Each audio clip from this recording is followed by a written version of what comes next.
I just got a new order in from Ferry Morse. Super excited about it. It includes this beautiful bamboo gathering basket, and it is large. We're going to be able to even put our cantaloupes in here. That's going to be great. Now, along with that beautiful bamboo harvesting basket, I got some seed starter trays, and I got 3 of their 12 packs. So this has the little Jiffy pellet down in it. It's got the tray here on the bottom that's going to collect the water, and then it has the humidity dome.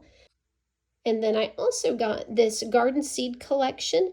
This is their herb garden, and inside it are several individual packets of herb seeds.